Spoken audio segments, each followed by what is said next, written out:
স্বাগত আরেকবার, দেখছেন এডিটর স্পিক। আপিলের রায় ঘোষণার প্রায় 3.5 মাস পর জামাত নেতা কামারুজ্জামানের পূর্ণাঙ্গ রায় প্রকাশ করল সুপ্রিম কোর্টের আপিল বিভাগ। ট্রাইব্যুনাল আজ সকালের মধ্যে কারাগারে মৃত্যু পরোয়ানা পাঠাবে বলে জানিয়েছে, আগামীকাল সকালের মধ্যে মৃত্যু পরোয়ানা পাঠাবে বলে জানিয়েছে অ্যাটর্নি জেনারেল মাহবুবে আলম। তবে রিভিউ পিটিশনের সময় নিয়ে মতপার্থক্যের কথা জানিয়েছে দুপক্ষের আইনজীবীরা।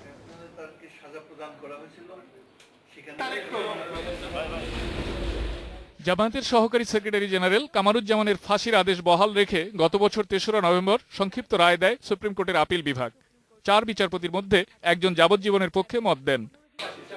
প্রায় 3.5 মাস পর সেই রায়ের পূর্ণাঙ্গ কপি প্রকাশ করেছে দেশের সর্বোচ্চ আদালত। অ্যাটর্নি জেনারেল মাহবুবে আলম এক সংক্ষিপ্ত ব্রিফিংয়ে জানান, 557 পৃষ্ঠার এই রায় অনেকদিন ধরেই প্রত্যাশিত ছিল। রায় কার্যকর করার বিষয়টি আর ঝুলে থাকবে না বলে আশা করেন তিনি। আজকের ভিতরেই এই রায় সুপ্রিম কোর্ট থেকে মানবতা বিরোধী ট্রাইব্যুনাল, যে ট্রাইব্যুনালে তাকে সাজা প্রদান করা হয়েছিল, সেখানে প্রেরণ করা হবে এবং ট্রাইব্যুনাল তারপরে এই রায়ের ধারাবাহিকতায় তার মৃত্যু পরোয়ানা অর্থাৎ ডেথ ওয়ারেন্ট জেলখানায় প্রেরণ করবেন। সেটা ট্রাইব্যুনাল আজও করতে পারে বা কালও করতে পারে। তবে আইনমন্ত্রী বললেন, রায়ের সার্টিফাইড কপি পাওয়া যাবে রোববারের মধ্যে। রবিবার নাগাদ এটা মানে ইয়েতে যাবে, সার্টিফাইড কপি যারা দেন সেখানে জজ সাহেবরা নামিয়ে দেবেন। এদিকে রিভিউ পিটিশনের ক্ষণগণনা নিয়ে দুরকম মত তুলে ধরেন দুপক্ষের আইনজীবীরা। 15 দিনের ভিতরে যে তিনি রিভিউ করতে পারবেন, এটার সময়টা আজকে থেকেই ধরা হবে।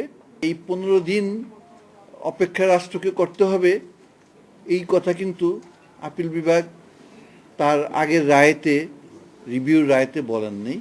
তবে যদি কামরুজ্জামানের পক্ষ থেকে রিভিউ পিটিশন দায়ের করা হয়, তো তৎক্ষণাৎ এই দণ্ডাদেশ, তার কার্যকারিতা স্থগিত হয়ে যাবে।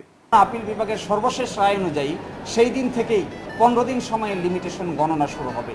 সেই জন্য আমরা অপেক্ষা করছি সার্টিফাইড কপি হাতে পাওয়ার জন্য।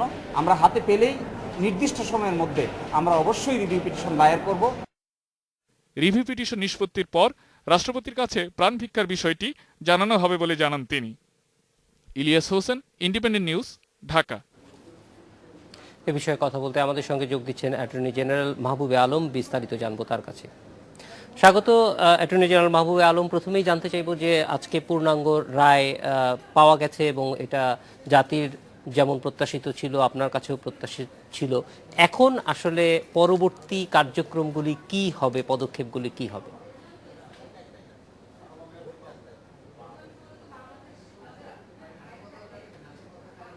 রায় আমি শুনেছি যে দুপুরের ভিতরেই সই হয়ে গেছে।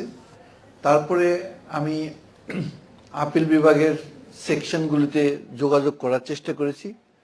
তো ওনারা যে রায়টা আপিল বিভাগ প্রদান করেছেন, সেই রায়ের কপি তারা ট্রাইব্যুনালে পাঠাচ্ছেন।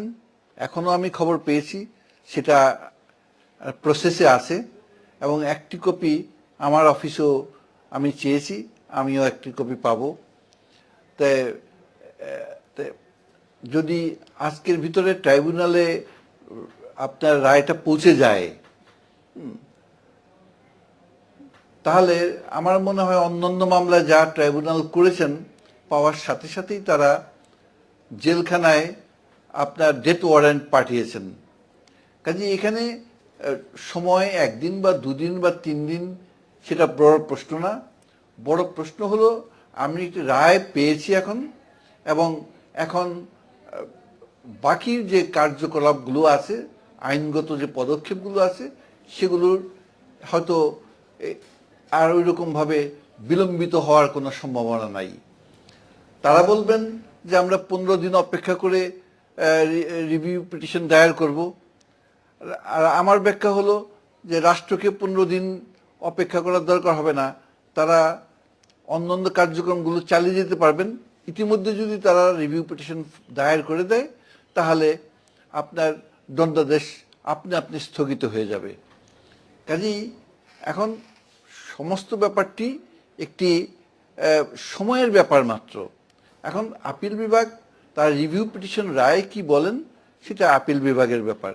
কিন্তু এই যে আমরা এতদিন একটি অনির্দিষ্ট অবস্থায় ছিলাম, দ্বিধাদ্বন্দ্বে ছিলাম যে কবে আমরা রায় পাবো, কবে চূড়ান্ত রায়ের সার্টিফাইড কপি পাওয়া যাবে, এগুলো আর কোনো রকম দ্বিধাদ্বন্দ্ব থাকবে না। আর সার্টিফাইড কপি যদি সব জজ সাহেবরা সই করে ফেলেন এবং তারা যদি অ্যাপ্লাই করে, কালকেও তারা পেতে পারে সার্টিফাইড কপি। কারণ সার্টিফাইড কপি আপিল বিভাগ যেটা দেয়, কম্পিউটারের থেকে এই কিছুক্ষণের ভিতরেই তারা সমস্ত কপিগুলো বের করে ডাউনলোড করে তারপর এটাকে সইমোহরি হিসাবে যে ফর্মালিটিস করে তারা দিয়ে দিতে পারেন। সার্টিফাইড কপি আমাদের অ্যাপেলেট ডিভিশন থেকে নেওয়ার ব্যাপারে এখন আর অত সময় লাগে না। এটা আপনার বড় জোর আধা ঘন্টা 1 ঘন্টার ভিতরেই এটা প্রিপেয়ার করে দেওয়া যায়। জনাব মাহবুব আলম, আজকে আমরা দেখেছি যে আন্তর্জাতিক অপরাধ ট্রাইব্যুনাল 2-এ জামাত নেতা আব্দুস সুবহানের বিরুদ্ধে একটি রায় হয়েছে। তো এই রায়টি সম্পর্কে আপনার প্রত্যাশা কি ছিল এবং এটা যদি একটু জানতে পারি আপনার কাছ থেকে।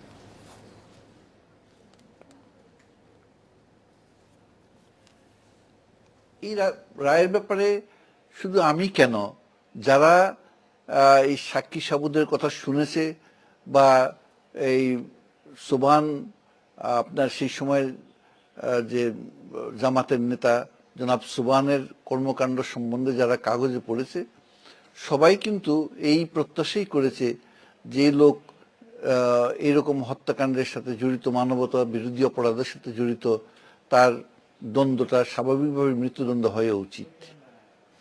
স্যার, আরেকটি বিষয় যে অনেকদিন যাবতীয় এমনকি ট্রাইব্যুনালেরও একাধিক মামলায় আমরা দেখেছি যে সংগঠন হিসেবে মুক্তিযুদ্ধের সময় জামাত যেই ধরনের কর্মকাণ্ড করেছিল সেই জন্য তাদেরও বিচার হওয়া দরকার, তাদেরকেও আইনের আওতায় নিয়ে আসা দরকার। সে বিষয়ে সরকারের পক্ষ থেকেও বলা হয়েছে যে এক ধরনের তারাও আইন করবেন, কিন্তু বিষয়টি কি একটু ধীরে চলছেন কিনা?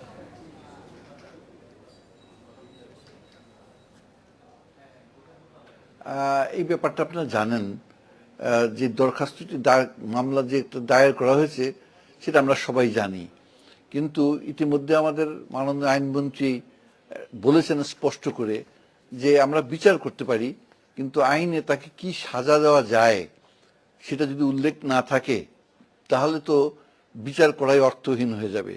তো রাজনৈতিক দলকে তো আর ফাঁসি দেওয়া যায় না। রাজনৈতিক দলের ব্যাপারে যেটা বাস্তব ক্ষেত্রে আদেশটা হওয়া উচিত বা সবাই প্রত্যাশা করে নিষিদ্ধ হওয়া। তাই আমাদের আইনের এই পরিবর্তন বা এই আপনার এই সংশোধন না করে যদি বিচার করা হয় তাহলে তো শেষ পর্যন্ত বিফলে পর্যবসিত হবে। এই জন্য এটা আইন মন্ত্রণালয় আশা করি যথাযথ পদক্ষেপ নেবে ও মাননীয় আইনমন্ত্রী এই ব্যাপারে যা করণীয় তাই করবেন। জনাব মাহবুব আলম, আপনাকে অনেক ধন্যবাদ আমাদের সঙ্গে যোগ দেওয়ার জন্য।